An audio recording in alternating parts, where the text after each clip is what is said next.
Magandang umaga, tanghali, hapon, gabi sa ating lahat mga ka-fearless viewers and listeners outside the universe.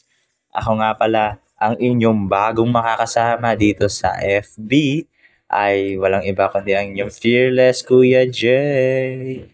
Ayan. So una, nagpapasalamat muna ako sa lahat ng mga nakikinig, nanonood, nakapag-share, pag-follow sa ating Facebook page, no? And pagpalain kayo ng Panginoon, ayan. And arigato salamat din sa inyong pakikinig sa ating first ever story uh, in a podcast way, no? Na entitled Fearless Stories Presents. Ayan. So, and for today's podcast, ang pamagat naman natin ngayon ay Fearless Session. Ayan. So, lahat ng mga gusto nyong itopic dito, pwede natin pag-usapan. And as you know, lahat ng itatopic natin dito ay magbe-base din tayo sa biblical perspectives o sa Christian perspective. And also, mas palalawakin pa natin, hihimay-himayin pa natin yung ibang mga issue topic na ating mapag-uusapan dito sa mga susunod na mga episode natin ngayon. At syempre, ngayong episode na to, dahil matatapat tayo ngayong Thursday, which is the Monday Thursday, yung unang araw ng kamatayan ni Jesus Christ mula nung siya ay ipinako sa krus at ibinuwis ang kanyang buhay para tayo ay maligtas mula sa kasalanan at sa kamatayan. And also, this reminds us na yung ginawa na may kabuluhan ang pagkamatay ni Jesus Christ sa krus ng Kalbaryo. Ayan, at kanyang pag-resurrect after 3 days of being dead. No? Ayun, yun yung pinaka-powerful na ginawa ni Jesus Christ na muli siyang na-resurrect na muli. Diba? Napakasarap sa feeling nun, no? No? Na makita mo si Jesus Christ na nasaksihan mo na muli siyang nabuhay that day, yung araw na iyon na ipinaramis niya na itatayo niya sa muling ikatlong araw ang templo, which is Him, the one, the only God, the Messiah. So, ayan. So, arigato salamat muli sa ating mga followers and viewers natin ngayon. And nawa, mag-enjoy kayo at marami kayong matutunan sa ating topic ngayon dahil ang topic natin for today's podcast ay may connection sa ginawa ni Jesus Christ at kung bakit nga ba siya nagbuwis ng kanyang buhay at iniligtas tayo o binayaran niya ang ating kasalanan mula doon sa krus ng Kalbaryo na dapat tayo ang magbabayad noon. Pero dahil nga sa grace, sa love, sa agape ng ating Panginoon, ipinagkaloob niya si Jesus Christ para siya ang maging perfect lamb to be sacrificed on that cross. So, ayan. So, ang topic natin ngayon ay, pero bago yan, I'm sure this Holy Week mapapalabas din ang pelikulang Samahan ng Mga Makasalanan, no? At this movie, I review it, yung trailer at saka yung teaser niya. About talaga siya sa mga tao na puro masama yung ginagawa. At yung kaisipan nila ay parang tama din yung ginagawa nila. Pero sa ating mga Christians at sa lahat pa ng mga tao, mali yung mga ginagawa nila doon sa pelikula. But this movie, na-realize ko na yung concept niya is not about na puro mali yung pinapakita nila. Parang walang improvement. So dito napapasok hindi ko na maalala kung ano yung character ni David Licauco doon kung anong name. Siya isang deacon mula sa simbahan at pinadala siya sa isang bayan na puro makasalanan. And dahil nga hirap niyang ma-approach yung mga tao na gumagawa ng kasalanan na magsisi o mag-repent sa kanilang mga kasalanan at talikuran ang kasalanan, ang ginawa niya, gumawa siya ng grupo, isang samahan ng mga makasalanan, at dito tinry niya or sinubukan niya na baguhin sila through cell group. So hindi ko na matandaan yung iba pang mga part ng napanood kong trailer, but this is parang ay pinapakita dito na si Jesus Christ, kumikilos siya in many ways. Lahat ng paraan gagawin niya. Even yung samahan ng mga makasalanan, gagawin ni Jesus yun para maakay sila mula sa kasalanan at iakay sila papuntang kaligtasan at sa piling ng ating Panginoon Amang nasa langit. And syempre, ayan ang topic natin na konektado dyan sa movie na yan, which is ang pamagat ay sin nature. Bakit may kasalanan? Bakit may sin?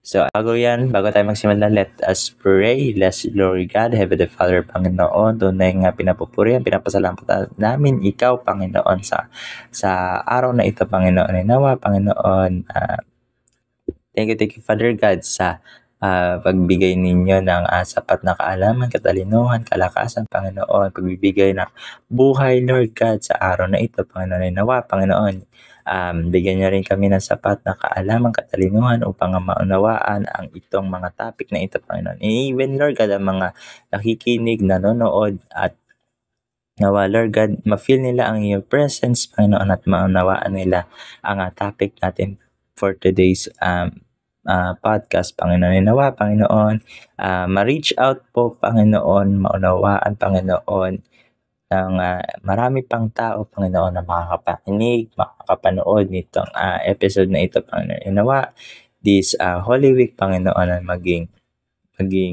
matiwasay, Panginoon, ang kanilang pag-alala sa iyong ginawa sa krus ng Kalbaryo at sa iyong muling pagkabuhay sa ikatlong araw. Teka, Father God, sa iyo po namin binabalik ang papulit, pagpapasalamat in the mighty name of Jesus Christ. Amen. So, simula na tayo mga ka-fearless sa ating tanong na ano yung sin o yung kasalanan? So, titignan muna natin yung non-biblical views about this sin na sinasabi nila. Ang sin sa pilosopiyang perspektibo. Sabi dito, in philosophy, sin is often viewed not as an offense against God, but as a moral failure or violation of a reason and virtue. So, yung sin o yung kasalanan ay madalang lang na tinitignan as parang madalang lang na tinitignan na offensive ito sa Panginoon, no? Offensive sa Lord as a great being na sinasabi ng mga non-Christian. But as a moral failure or violation of a reason and virtue. So parang sinasabi nila, bumabase sila sa kung ano yung sa tingin ng tao na mali na yon. Kaya ano pa ang paliwanag mo, bakit mo siya ginawa? Pumapasok sa kaisipan, sa moralidad ng tao, mali pa rin ang ginawa mo. Kahit na hindi na sila bumabase sa kung ano yung kautusan o kung ano yung dapat na sinusunod natin na pinag-uutos ng Panginoon na ipinagbabawal at yung pwedeng gawin at yung mali sa tama. So ayun po, sa pilosopiyang perspektibo, yun po yung sabi nila sa sin. Sabi din dito ni Plato at ni Aristotle, focus more on virtue and a good life. So ayun. So parang nagpa-focus ang mga tao kapag ang ginagamit nila ay filosofiya na kapag nasa mabuti kang kalagayan, hindi ka nakakagawa ng kasalanan or hindi ka nakakagawa ng masama. Ganun po yun. Sabi naman dito na wrong action were called vices, not sin. So kapag palagian na natin ginagawa yung kasalanan, lagi na natin ginagawa yung mali, masama na sa paningin ng iba, ang tawag doon ay bisyo na. Or parang sinasabi na natin na araw-araw mo na siyang ginagawa. Parang nagiging hobby mo na paggawa ng mali, ang tawag dun, bisyo mo na yun. Pero hindi iyon binabase na kasalanan na agad. So parang nasisiyahan ka or parang nawiwiling ka makagawa ng mali kasi doon mo na ilalabas yung doon ka lumalayo sa comfort zone. Parang ganon sinasabi sa pilosopiyang perspektibo. Sabi pa dito na wrongdoing was often seen as ignorance, not rebellion. Sa existentialists, sabi ito nila Sartre or nila Nietzsche, ang hirap bigkasin nito, Nietzsche, na sinasabi dito na wrongdoing was often seen as ignorance, not rebellion. So, sinasabi lang dito na yung mga maling gawi, yung maling ginagawa, ay nagpapakita lang ito ng pagiging ignorante natin. Hindi natin alam kung tama o mali pa yung ginagawa natin. Kasi kulang tayo sa kaalaman ng mali or tama ba ang ginagawa natin. At hindi ito tinitignan ng iba na kasalanan na agad. So kapag sinabi na kumuha ka ng pera dun sa mesa, hindi mo alam or hindi mo alam na sa kanya pala ito, akala mo sa iyo yung ganong bagay na iyon. Kaya nagre-resulta ito sa maling gawi. Ayun. So dagdag pa, no, na ganyan kaisipan ng mga tao, no, na dahil nakagawa ka ng mali, kulang ka sa, ang tawag dito? Ayun, kulang ka sa kaalaman kung tama ba yung ginagawa mo or walang nagtuturo sa'yo na, ay, mali ang ginagawa mo, ay, parang hindi na tama yung ginagawa mo. May mga ganong bagay, ganong kasimple, no? At hindi siya tinitignan na rebellion agad or nagre-rebelde ka na agad or nag-a-against ka na agad doon sa tinuturo sa'yo or yung sinasabi ng ibang tao na ito yung tama, yung ginagawa mo mali. So, ganon. So, kulang tayo doon sa pagtuturo sa tao o sa mga bata na kung ano yung tama sa mali. Ganon, kung ano yung mali sa tama. So, number 2, sa psikolohiya naman, Tapos na tayo doon sa filosofiya, dito naman tayo sa psikolohiya. Psychology doesn't usually use the word sin. Instead, it talks about an unhealthy behavior, guilt, or harmful patterns. So sabi dito ni Sigmund Freud, sin was reinterpreted as the guilt caused by the violating social or parental expectations. So sinasabi dito dahil sa kondisyon ng isang tao kaya siya nakagawa ng kasalanan ay dahil sa nakasanayan niya o nakalakhan niya ng gawin. Like yung pagmumura, kasalanan yon sa religious perspective, kasalanan na yung pagmumura. Sa pananakit, sa pandaraya, yung mga ganon. Kasi nakikita ng mga bata sa bahay pala. Di ba nga, ang pinakamaliit na society sa bansa ay ang family. And also, doon nag-i-start kung ano yung nakikita ng mga bata sa family nila, sa parents nila, mas nakakatanda sa kanila. Yun yung nagiging resulta ng paggawa din na sa tingin nila ay tama, pero sa ibang tao, mali na. So, kagaya ng pagmumura sa kapwa, sa tingin ng ibang tao, mali yun. Pero dahil dun lumaki yung bata sa pagmumura ng mga magulang na mas nakakatanda sa kanila, sa tingin nila ay parang tama lang yung ginagawa nila kasi naririnig nila at nakikita nila yung ganong perspektibo na kapag may nagtatalo, tama lang yun kasi tingin nila kailangan mo ipaglaban yung sarili, kailangan mo i-defend yung sarili mo kahit na mali-mali na or nakakanakit ka na ng damdamin ng mga tao. So, dun pumapasok yung mga ganon. And sa modern psychology, focus on behavioral disorders, trauma, or for making decisions. So, ayan. So, sa modernong psikolohiya ngayon, nagfo-focus na tayo sa mga tao na may problema sa kaisipan, sa mga maling gawin nila. Parang, nakasanayan nilang gumawa ng mali. Nakasanayan nilang gumawa ng mga hindi magaganda. Kaya nagkakos ito ng trauma or sa mga maling desisyon. So, number 3 naman ay ang cultural or society na perspective nila about sa sin. So, sabi dito, different culture defines wrong based on norms, laws, or tradition, not divine law. So, kung ano yung mga turo sa mga katutubo sa lugar nila, sa bayan nila na mga kunyari batas, bawal tumawid dito. Kahit hindi mo na hanapin yun sa Bible or kahit hindi ka na mag-seek ng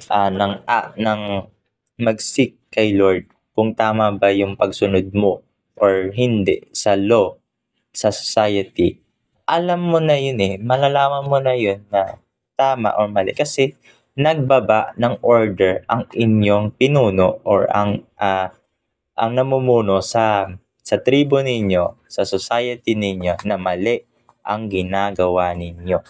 Ganyan. So, dun pa lang, napapractice na ng mga tao, ay, mali yung ginawa ko, bawat pala dito tumawid. May tawiran pala dun sa bundok. Bundok? Hindi. May tawiran dun sa tulay. Ganon. So, dun pa lang, sa mga signage pa lang, sa mga nakikita natin, sa mga ginagawa nila, sa pagsasalita, no, sa mga orders, sa mga laws, doon napapakita na pagsunod or paglabag sa batas. Or nakakagawa na agad tayo doon ng mali o ng hindi maganda. So sabi naman dito, sa ethics naman o sa secular moral system, in secular ethics, there is no sin in the spiritual sense, only right versus wrong based on the rational thought or consequences. So dito naman sa ethics naman na secular moral system, hindi sila nagbe-base agad sa spiritual sense ng pagkakaroon ng kasalanan, only sa right versus wrong lang. Ibig sabihin, kung alam mo yung tama, bakit mo gagawin yung mali? At kung alam mong mali, bakit mo gagawin? At kung alam mo yung tama, ba't hindi mo yun yung gawin? Diba? So, dun sila nag-base, no? And sabi naman dito sa utilitarianism, an action is wrong if it causes more harm than good. Masasabi lang natin ang ating mga gawa o kilos ay mali na kung ito ay nakakasakit na, hindi na maganda, pangit na, hindi na kaaya-aya sa itsura o sa pangkaisipan ng isang individual. So, ayun yan. Ayon sa biblical perspective, ang sabi dito, ang sin o kasalanan ay paglabag sa kalooban at kautusan ng Diyos. Isa itong moral at spiritual na kamalian kung saan lumilihis ang isang nilalang sa pamantayan ng kabanalan na itinakda ng Diyos. So, ayon yan sa Biblia na mababasa natin sa 1 John 3 verse 4 na ang sinumang gumagawa ng kasalanan ay lumalabag din sa kautusan sapagkat ang kasalanan ay paglabag sa kautusan. So, may tanong dito bago yung saan nagsimula. Ano ang sin nature? Ang sin nature ay tumutukoy sa makasalanang kalikasan ng tao. Ang likas na hilig ng puso ng tao na gumawa ng kasalanan. Ibig sabihin mula pa noong nahulog ang mga tao sa kasalanan, isinilang na tayo na may tendencing magkasala. So, ayun po yung sin nature na namamana ang kasalanan. Namamana po yun. Pero saan nga ba talaga nagsimula ang sin nature? Ang sin nature ay nag-ugat sa unang kasalanan ni Adan at Eva sa halamanan ng Eden nang sumuway sila sa utos ng Diyos. Mababasa natin yan sa Genesis chapter 3. Ayon sa Kristyanismong pananampalataya o sa Kristiyanong pananampalataya, mula sa pagkakasala nila, pumasok ang kasalanan at kamatayan sa buong sangkatauhan. Ayon sa Romans 5 verse 12, kaya't kung paano sa pamamagitan ng isang tao ay pumasok ang kasalanan sa sanlibutan at sa pamamagitan ng kasalanan ay kamatayan. Sa gayon din naman, ang kamatayan ay dumating sa lahat ng tao sapagkat ang lahat ay nagkasala. So, yun po ang sinasabi na pinagmulan ng sin nature. At ano yung sabi ng Bible about sa sin nature? No, sabi naman dito, may iba't iba tayong mga perspective tungkol sa pinagmula ng kasalanan. So marami to. Sa biblical or Christian perspective, ang kasalanan ay nagmula kay Satan talaga, kay Lucifer, sa kanyang pagmamataas. Mababasa natin yan sa Ezekiel 28 at sa Isaiah 14, at ipinasa ito sa sangkatauhan sa pamamagitan ni Adan at Eva. So, in the biblical saying, si Satan ang unang-unang create ni God na nagkasala sa langit. And afterwards, ipinasa ito ni Satan na dating Lucifer kina Adam and Eve through deceiving them na kainin yung bunga ng kaalaman ng kasamaan at ng kabutihan. So sabi naman sa Calvinist perspective, lahat ng tao ay pinanganak ng makasalanan o total depravity. Ang kasalanan ni Adan ay legal na naipasa sa buong sangkatauhan. Hanggang ngayon, naipapasa pa rin ang sin sa lahat. So sabi naman ng sa Armenian perspective, ang kasalanan ni Adan ay nagdulot ng epekto sa sangkatauhan, pero may kakayahan pa rin pumili ang tao sa grasya ng Diyos. So, as simple as that. No? Sabi naman sa Catholic perspective, sa mga Katoliko, tinatawag itong original sin. Napasa ito sa pamamagitan ng lahi at nalilinis sa pamamagitan ng binyag daw. Ayan. And sabi naman sa Jewish perspective o sa mga Hudyong paniniwala, walang eksaktong original sin. Tulad ng sa Kristyanismo, nakikita nila ang kasalanan bilang pagpili ng mali, pero naniniwalang may kakayahang piliin ang tama.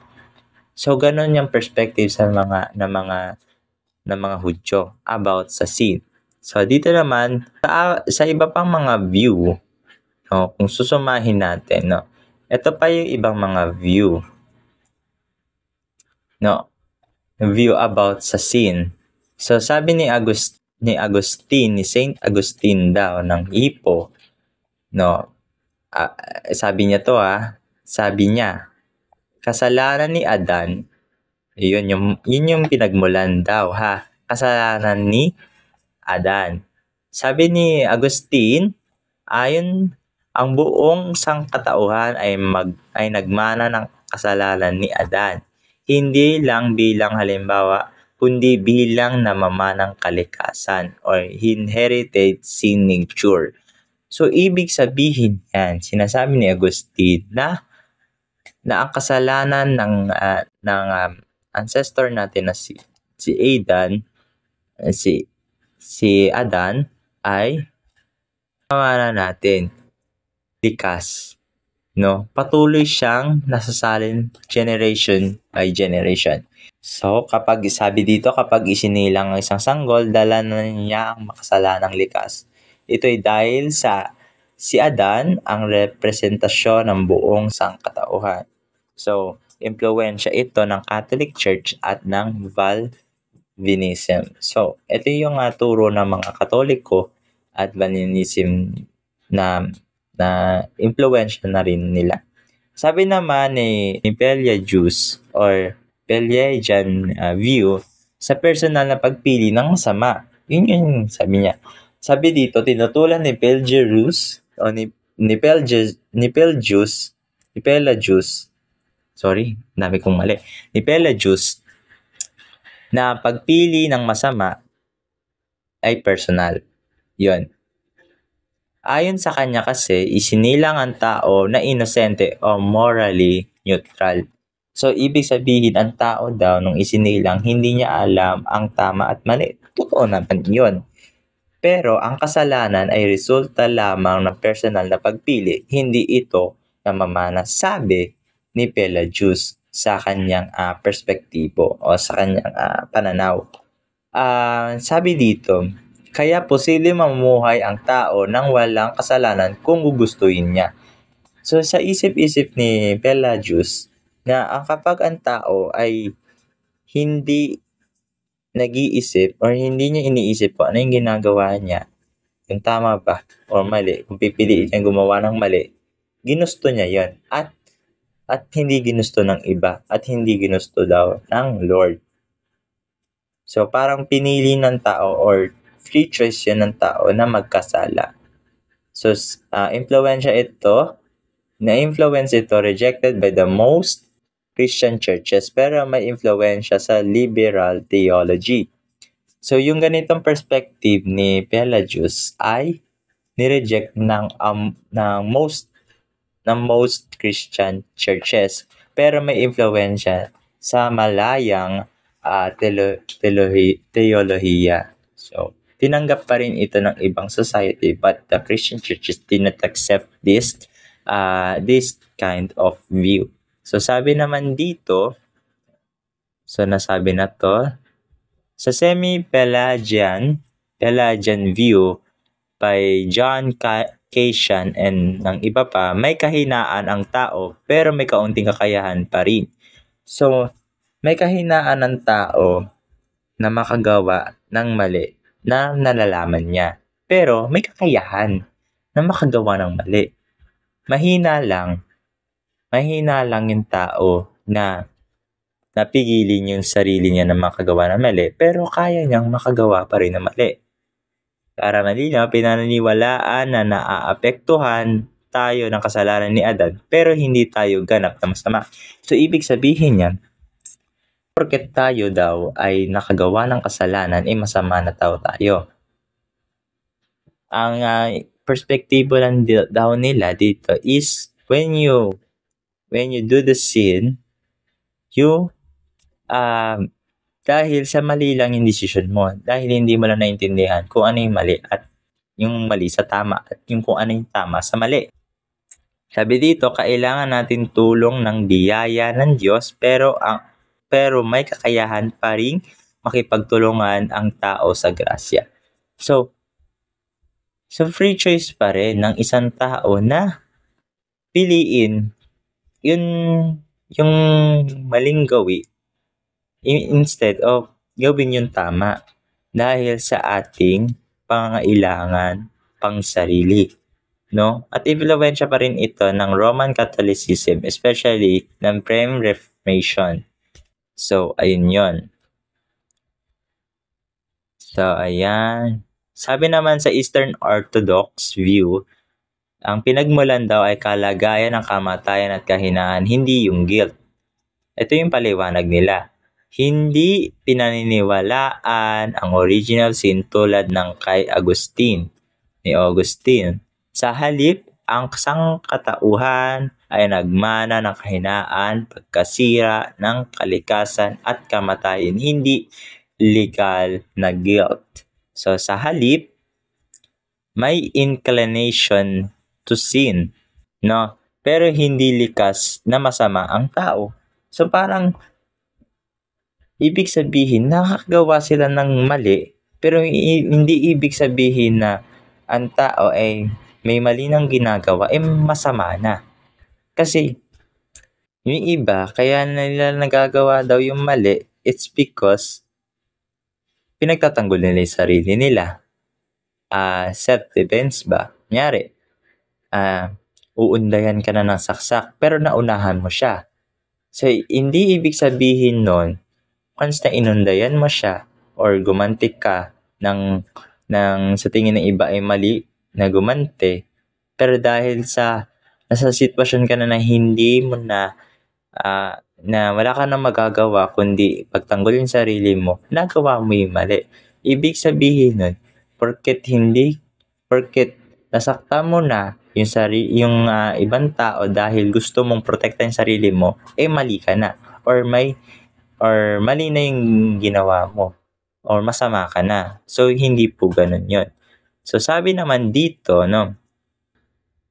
So, sa iba pang mga religious term, so hindi na po natin siya tatalakayin. Pero sa Hinduism, sa Buddhism, Taoism, ay pare-parehas sila na nagtutugma na kapag nakagawa ka ng mali, at kapag mali ang magiging resulta, pabalik sa'yo. And ganun din, kapag nakagawa ka ng mabuti sa kapwa mo, ang resulta, ang balik sa'yo, mabuti din. So, parang ganun din po iyon. Yung ganung perspective. Sa secular perspective, walang sin nature o spiritual na kasalanan. Ang masama ay bunga ng social injustice, kawalan ng edukasyon, trauma, or survival instinct. So, sinasabi dito na dahil sa hindi maganda yung social justice natin dito sa mundong ito at yung kawalan ng edukasyon, kaalaman o nagiging trauma natin sa karanasan natin and even sa survival instinct. Kaya natin nakakagawa ng hindi maganda or ng mali sa iba kasi dahil sa pangangailangan, no? Dahil sa pangangailangan ng tamang hustisya, pangangailangan ng edukasyon, pangangailangan ng medikal na pangkaisipan at pangangailangan na makasurvive sa kahit na anong peligro na meron ka na naranasan mo, no? Sabi naman dito na bakit nga ba may sin nature? Sabi dito, una, may sin nature dahil sa pagpili ni Adan na sumuway sa Diyos. No? So, ayun, bakit may sin nature? Pangalawa, may sin nature dahil sa pagkahiwalay sa Diyos. Ayan, mababasa natin yan sa Ephesians chapter 2, verse 1 to 3. Number 3, may sin nature dahil hindi tao ang Diyos at binigyan niya tayo ng pagpipilian. So, hindi nilikha ng Diyos ang tao parang robot. So, tayo pipili mismo kung susunod tayo kay Jesus Christ o susunod tayo sa Panginoon or hindi. Susundin ba natin ang utos niya or hindi? Or mag-stay lang ba tayo doon sa kung ano ang meron tayo? So, sinasabi naman dito, pero ang kalayaang ito ay may risgo or may risk ang posibilidad na piliin ang kasamaan. So, karamihan sa atin, bigyan tayo ng free will or free choice ng Panginoon pero mas pinili natin instead na si Christ, instead na si Lord, ang pinili natin ay yung kasamaan, yung mali. Diba? And lahat tayo, no? Even ako, dati, mas napipili natin na gumawa ng kasalanan. Kasi feeling natin kapag nagsabi tayo ng anong totoo, sino may kasalanan, nafe-feel natin na parang di na daw na tayo ng iba. Hindi na natin tinitignan na kapag umamin ka, mas gagaan yung konsensya mo, mas gagaan yung nasa loob natin. Ganun po yun. Pang-apat, ang sin nature ay nagpapakita ng pangangailangan natin kay Kristo. So kung walang sin, hindi natin kailangan si Christ. Hindi niya kailangan mamatay sa krus ng Kalbaryo, di ba? Sinabi ito sa Romans 7 verse 18 to 24 noong si Apostol Paul ay nag-struggle na. Ang mabuti na nais kong gawin ay hindi ko ginagawa at ang masama na ayaw kong gawin ay siyang ginagawa ko. Sino ang makapagliligtas sa akin sa katawang ito na takdang mamatay? So, sinabi yun ni Paul nung nandun na siya sa pagkataon na malapit na siyang mahuli. or parang nahuli na siya nun. So, ipinapakita ng sin nature na hindi natin kayang iligtas ang ating sarili. So, hindi natin kayang iligtas yung sarili natin mula sa kamatayan at saka sa kaligtasan. Kasi tao tayo, hindi tayo Diyos. Wala tayong supernatural power para iligtas ang mga sarili natin, baguhin yung sarili natin, maging perfect person tayo. Sabi pa dito, ito ang dahilan kung bakit ibinadala ng Diyos si Jesus para palitan ang ating makasalanang puso ng bagong buhay. So, dahil sa unconditional love ng ating Panginoon, ibinigay ni God the Father si Jesus to be us saved, diba? And number 5, ang sin nature ay hindi permanenteng sentensya. Mababasa natin yan sa 2 Corinthians chapter 5 verse 17. Kaya't kung ang sino man ay na kay Kristo, siya'y bagong nilalang. Ang dating may mga bagay ay lumipas na.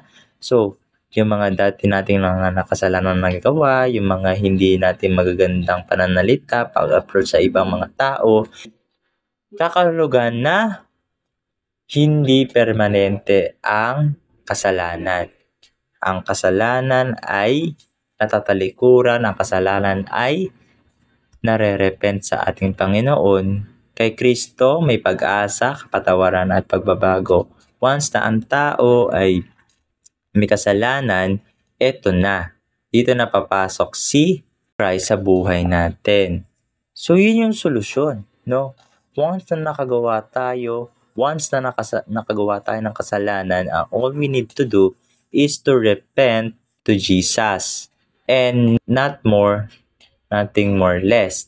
Lahat ng nagagawa natin kasalanan, ituon lang natin sa Kanya, ipag-pray natin, at eventually, mararamdaman natin, ma-feel natin na, ay, binago na ako ni Jesus Christ, may nagbabago sa buhay natin. So, ganun po iyon. Para po naman, no, mga ka-fearless, no, sa mga binago ng Panginoon, no, ito naman yung mga tao sa Biblia na binago ng ating Panginoon mula kay Haring David, mula sa kanyang pangangalunya at pagpatay. Ang pagbabago sa kanya ay sumulat siya ng panalangin mula sa pagsisisi na mababasa natin sa Psalm 51 o sa mga awit 51. Ganon din si Apostol Pablo na dati ay Saul na taga-usig ng mga Kristiyano at ngayon ay naging apostol na. Si Maria Magdalena ay dating ang kasalanan niya ay immoralidad, spiritual na kadiliman. Ngayon, naging tapat na tagasunod na ni Jesus Christ. Si Mateo na dating nandaraya dahil sa buwis, ngayon ay naging apostol na ni Jesus Christ. Na si Zacchaeus, kung tama yung pagkabigkas ko, pandaraya din at kasakiman. Nagbayad ng ninakaw, tumulong pa sa mahihirap. So, binago talaga siya ng Panginoon, no? Yung babaeng makasalanan, immoralidad yon na dun sa bahay ng mga Pariseo, no? Pinatawad dahil sa pananampalataya. Pinatawad itong babaeng ito through washing the feet of Jesus Christ. Na ginawa rin ito ni Jesus Christ sa mga apostol niya. And then yun sa parabola ni Jesus Christ na alibughang anak, yung pagsuway ng walang pakundangan. So, ibig sabihin ito yung kwento na nilustay ng anak yung kayamanan na ipinagkaloob sa kanya ng kanyang ama at puro kasiyahan, pansariling aliw ang ginawa niya. At ang pagbabago dito, bumalik sa ama at pinatawad siya ng ama gaya ng ginawa sa atin ni God the Father, no? Na dahil dati tayo makasalanan, dahil tinalikuran natin yung kasalanan at lumapit muli tayo sa Kanya, eto tayo ngayon. Patuloy na binabago natin Panginoon. Though, nakakagawa pa rin ng kasalanan, pero hindi na ganoon kalala. So, So, nawa naunawaan natin yung yung kasalanan, bakit may kasalanan, ano yung kasalanan, saan nagsimula yung kasalanan, kanino nagsimula yung kasalanan, no? Nawa naging malinaw sa atin yung ganoong perspektibo. And then dako na tayo sa ating fearless question. Question natin. So, bago yan, ayan, hanapin ko muna yung fearless question natin. Hindi ko mahanap. Saan ko ba nalagay yun ga? Ayan, wait lang ha, mga fearless, no?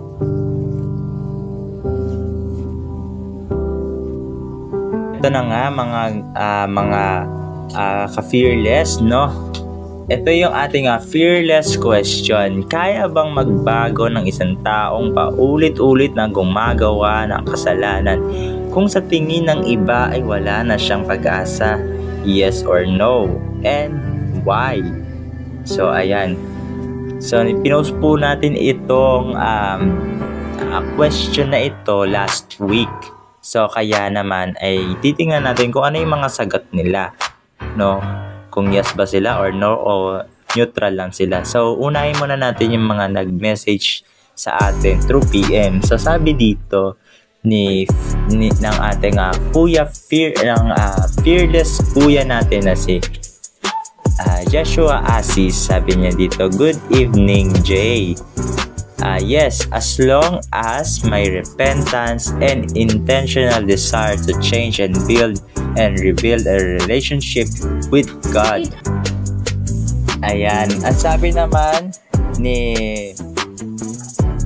ng ating fearless kapatid at fearless ate Clarice Paala, ang sa akin ay depende, sapagkat maaaring magkaroon siya uli ng pag-asa lalo na kung magtitiwala siya sa Diyos.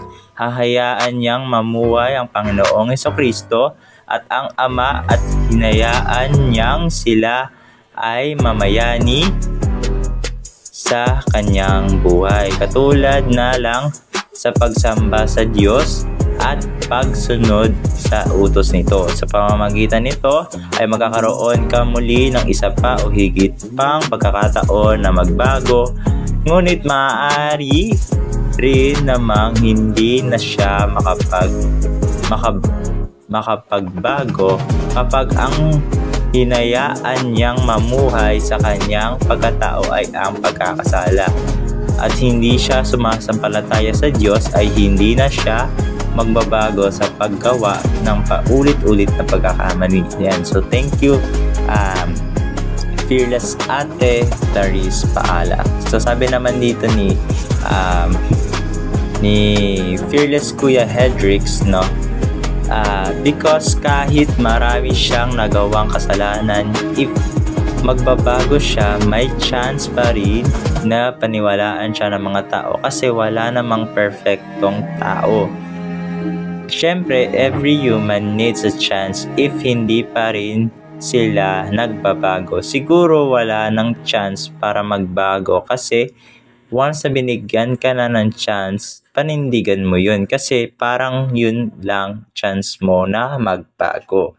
So, sa tingin ni Kuya Fearless Hedrix. So, sabi naman dito ni Fearless Kuya Sam Loy, kalimutan ko yung sorry yung ano niya, yung pangalan niya pang mati ni Idol.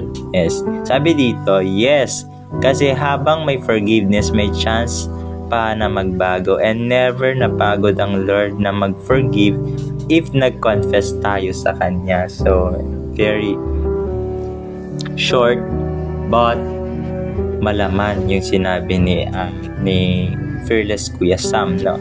Sabi naman ni Fearless Ate Bridget Agaraw, yes po, sa tingin ko po kaya makapagbago ng mga tao na paulit-ulit na kagawa ng kasalanan dahil wala naman pong taong perfecto.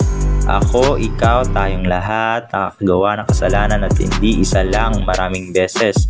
Pero mahalaga lang dyan ay at the end of the day malalaman natin ang nagawa nating kasalanan at ipagpapatawad ito sa Panginoon Diyos na may alam ng lahat. So ayan, maraming salamat Ate Fearless Bridget Agaraw. Sabi naman ng ating Fearless Ate Ella Bayoneta, hindi niya kayang nang siya lang. Kasi change ay mahirap para sa taong nasanay na. Pero may pag-asa if si Lord kikilos sa life niya.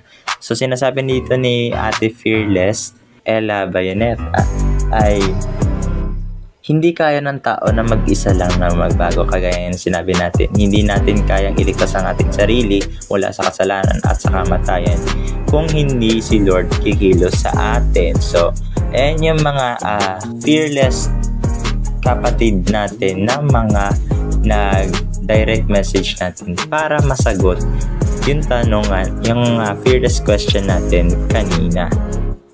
Ayan. Dako naman tayo sa mga nag-comment down below sa ating Facebook page. Sabi ni Jasly na ating fearless ate, yes! Pwede pa siyang magsimula ulit ng panibagong buhay. Lahat ng tao ay nakagawa ng kasalanan at kung nabago nila ang kanilang sarili, kaya mo rin baguhin ang sarili mo. Magtiwala ka lang, itry mo magbago. Lahat ng tao ay dumadaan sa ganyang bagay. Sabi nga nila, nobody's perfect. Bumawi ka na lang sa mga nagawa mong kasalanan. So yan, thank you sa ating fearless ate Jasly. Sabi naman ng ating fearless ate Colleen de los Santos, in my opinion, yes. Why? Because those peoples na nasa pinaka-bottom line na ng buhay nila, doon nila marirealize na they don't have anything to hold of for if they will failed or not. Doon nila malalaman na hindi lahat ng kasalanan is ilalagay ka na lang sa place kung saan ka nakagawa ng mali. No? Mistakes can make you stronger and you can learn a lesson from it by telling to yourself that if gugustuhin mo, magagawa mong magbago. So, yun yung sagot ni Fearless Ate Colleen de los Santos. Sabi naman ng ating Fearless Kuya Philip Bester, yes, hindi nakabase sa pananaw ng ibang tao ang magiging takbo ng iyong buhay. Kung kaya mo pang magbago dahil nasa iyong sarili, yung kung gugustuhin mong magbago hanggat hindi pa nahuhuli ang lahat. Possible o posible pa rin iyon. So, yan. Sabi naman ng ating fearless ate Andrea Lee Gambao, yes, they can. Even me, I did change because of my best friends. I'm also a sinner, but I changed because I always think that Jesus sacrificed his life just to be saved us. You know what I mean? May kaibigan na akong mabait pa sa mabait. I know her since childhood and she taught me how to forgive everyone. That's when I realized that being sinner is not good. So, yun yung paliwanag sa pananaw ni Fearless Ate Andrea Lee Gambao. No, sabi naman ni Fearless Ate Zera Yee, for me, yes, everyone deserves a second chance to change. Kahit gaano kadami ng kanyang kasalanan, kahit gaano pa yung kabigat, kaya niyang magbago kung gustuhin niya. Magbabago siya kung yun ang plano niya. And kahit na tingin ng karamihan ay hindi niya kaya dahil sa mga kasalanan niya na nagawa, well, nagkakamali sila. We shouldn't view people every time in a negative way. kung pwede nga, suportahan natin sila sa pagbabago nila. Kasi supporting someone in their changing journey is the biggest thing we can do and give to them. Kaya remember, yes, kaya nilang magbago kahit gaano pa man kadami at kabigat o gaano pa paulit-ulit ng kanilang paggawa ng kasalanan kahit sa tingin ng karamihan ay hindi. Remember, don't judge the book by its cover. Cover lang yan. Hindi pa natin alam yung buong storya ng librong iyan. So, yun yung sinabi ni Fearless Ate Zera Yee, no? And sabi naman ng ating Fearless Kuya Jericho Takiyazin, ang hirap ng tikas ng name. Yes, if magpa-obey ka ulit kay God and always reminding yourself, do good things for your faith of Jesus. Yan. Sabi naman ng ating Fearless Ate Joy Mendoza, yes, kasi kung goal niya po talaga magbago, kahit i-down pa siya ng ibang tao, magagawa niya yon. So, thank you for that. And sabi naman ng ating Fearless Ate J. Ann Landiza, kapangalan ko pa, yes, kayang magbago ang isang tao kahit addict pa yan or magnanakaw, kaya niyang magbago kung gugustuhin niya kasi si Jesus nga kayang patawarin ng mga taong nagkasala sa kanya. Tayo pa kaya na pinahiram lang ang buhay? Magbabago ang isang tao kung gusto niyang magbago, manghingi siya ng tawad, magdasal ng taos puso kasi tayong mga tao ay hindi perpekto, may iba masama at ang iba mabait. Pero kung masama ka man, pwede kang magbago kung yun ang gugustuhin mo. So, ayan. Yun yung sabi ng ating Fearless Ate J. Ann Landiza. And sabi naman ng ating Fearless Ate Kiara Dump, yes, kayang magbago ang isang tao if tulungan niya ang sarili niyang magbago. And also, unti-unti niyang iiwasan ang paggawa ng kasalanan kung ang sa tingin ng ibang tao ay wala na siyang pag-asa, ay paniniwalaan mo ang sarili mo na kaya mong magbago. Huwag paniwalaan ang sinasabi ng iba, basta trust yourself na kaya mong magbago. And I thank you. Wow, pang talaga, no? Yung mga comments ng ating mga fearless commentators pang Miss Universe at pang contest, no? And thank you for that, no? And sabi naman ng ating Kuya Fearless natin, Fearless Kuya na si Shin Rosario, yes, lahat naman kaya magbago kahit gaano pa kalaki ang iyong kasalanan o kasalanan ng tao. Kung desidido siya magbago, pwede. And nasabi naman ng ating Fearless Kuya John Marlon Sanchez, yes, kaya po kasi no need naman ng opinion ng iba. Gusto niya talaga na magbago, ipakita niya na nakakaya nga at hindi na pang pag-asa ang tingin sa kanya ng iba. So ayun po. Sabi naman ng ating Fearless Kuya Clyde Monteverde, yes, kaya niyang magbago kahit ano man ang tingin sa atin ng ibang tao ay hindi tayo magpapa-apekto kasi hindi nila alam kung bakit natin nagawa ang isang pagkakamali. Lahat tayo ay hindi perfecto. Dapat kung may isang taong maraming kasalanan ay kaya niyang magbago. Malaki ang mundo at marami ang taon na ating tatahakin. Kaya nating magbago kahit ang mga tao ay palaging tayong i-down. Laban lang kasi hindi sila nagdala ng ating buhay, ang ating Panginoon. Ang ating dapat pagkatiwalaan ay walang iba kundi ang ating Panginoon lang. So yun ang sabi ni Fearless Kuya Clyde. Ang sabi naman ng ating Fearless Ate Gretchen Luyaw, I think yes, depende sa iyong pananaw at paniniwala sa pagbabago ng tao. Ayan. Sabi naman ng ating fearless ate Janila, short but no, diin. Yes. Diba? Sabi naman ng ating fearless Kuya Caleb Serrano, yes po. Kasi iba naman yung tingin ni God sa tingin ng tao.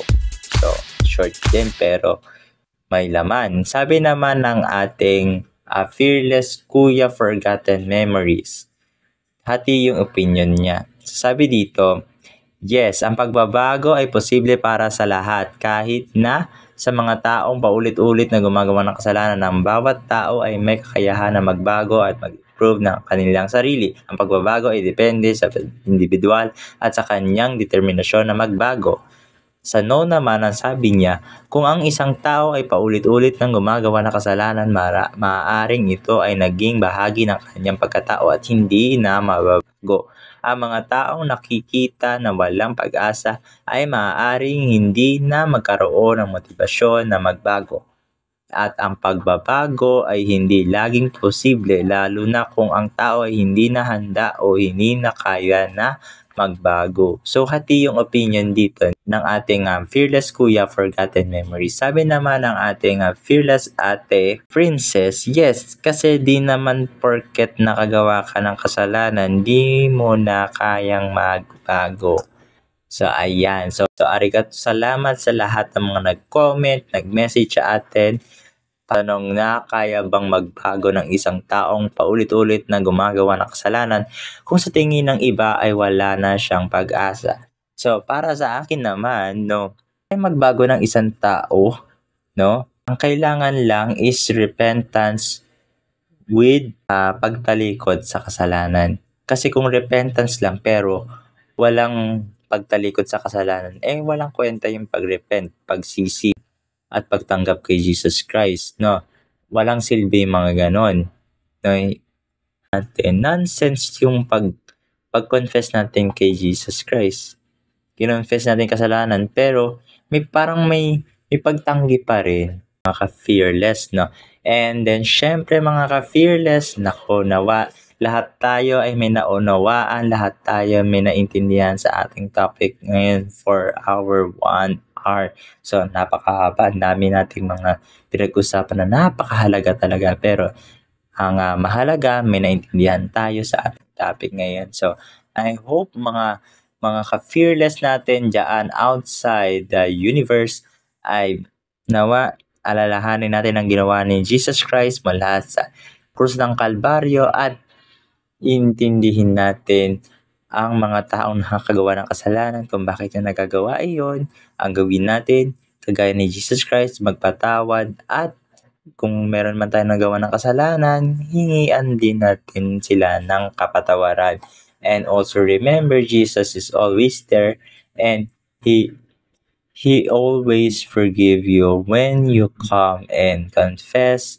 Tayo muna manalangin. Yes, Lord God, Heavenly Father, Panginoon, maraming salamat, Panginoon, sa talakayan ito na pinagkaloob niyo sa amin. Maraming salamat, Lord God, sa isang oras na talakayan, Panginoon, about sa iyong pagkakaroon ng kasalanan at paano ito masusolusyonan, Panginoon. Nawa, Panginoon, may nakuha kami mga ideas kung paano namin, Lord God, natitignan ng isang kasalanan bilang isang marumi at hindi kaaya-aya sa iyong mata, Panginoon. Nawa, Panginoon, patawarin niyo kami, Lord God, sa mga kasalanan na nagawa namin, Panginoon, sinasadya man or hindi, Panginoon. Nawa, Panginoon, maging bukas kami, Panginoon, na magpatawad din sa iba, Panginoon, gaya ng pagpapatawad ninyo sa amin, Panginoon. And nawa, Panginoon, sa daraang araw, Panginoon, alam ko, Panginoon, na alam niyo, Panginoon, na makakagawa pa rin ako ng kasalanan, Lord, kasi nasadya man or hindi, Panginoon, or even ang aking mga kasamahan na nakinig, Panginoon, nawa, Panginoon, maging aware kami, Panginoon, sa mga nagagawa namin, kinikilos, sinasalita, at isinasagawa, Panginoon. And nawa, Panginoon, na magtuloy-tuloy, Panginoon, ang ganitong topic pa kayo doon at iba pa mga topic na pag-uusapan. Ito po ang aming samot-panalangin sa Panginoon Jesus.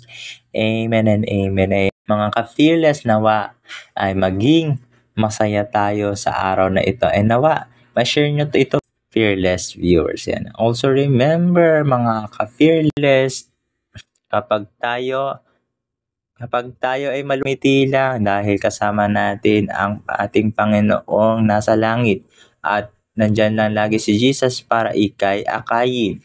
Yan, always remember, God is good all the time, and all the time God is good, and God bless us all. Goodbye. Ito muli si Kuya Fearless J.